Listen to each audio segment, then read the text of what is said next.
Courage, nous sommes encore une fois venus, comme dans nos habitudes, toujours dans ces soucis aujourd'hui de construire cet États-Unis d'Afrique, dans une audience très riche avec son Excellence Monsieur l'ambassadeur du Cameroun ici à Paris, où nous avons discuté de toutes ces questions. Mais aujourd'hui, nous avons tenu à vous parler parce qu'il faut vous parler.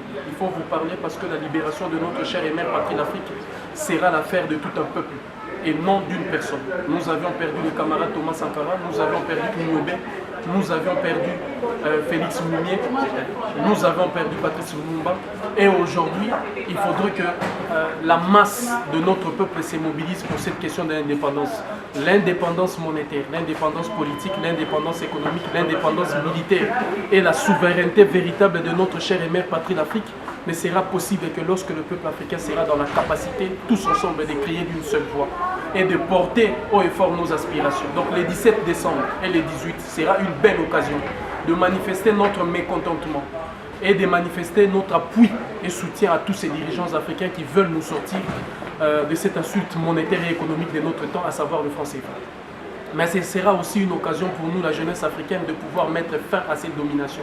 Parce que c'est sur ces questions que nous avons discuté avec son Excellence, sur cette possibilité, l'exercice véritable de notre souveraineté en tant que peuple, de notre souveraineté en tant qu'État et de cette volonté commune aujourd'hui partagée par toute la jeunesse africaine de voir aujourd'hui notre mère patrie d'Afrique s'est constituée en États-Unis d'Afrique, de voir aujourd'hui notre mère patrie d'Afrique sortir de la domination monétaire et financière, sortir de la domination militaire, sortir de la domination politique et économique. Et ces questions, je vous dis que l'Afrique en est capable. Et le peuple africain doit être à la hauteur de ces enjeux, à la hauteur de ces enjeux, d'être en symbiose avec ceux des dirigeants qui ont manifesté leur volonté aujourd'hui de pouvoir sortir l'Afrique de cette humiliation multiple qui nous empêche aujourd'hui en tant que peuple d'avoir une vision claire et malheureusement de rester enfermés et soumis dans ces visions autrefois du passé.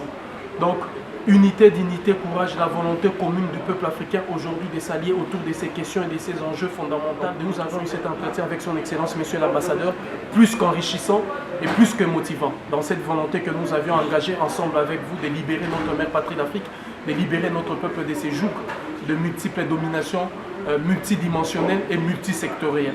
Unité, dignité, courage, donc les 17 et les 18 décembre, une unité et une voix forte de la jeunesse africaine de partout pour pouvoir enclencher cette volonté déjà manifestée par la plupart des dirigeants de sortir l'Afrique de cette monnaie coloniale du franc CFA, mais aussi de cette domination aujourd'hui de l'Europe sur notre mère patrie l'Afrique. Unité, dignité, courage. Pas bien, ne m'écoute pas, parce que toi après, c'est bon.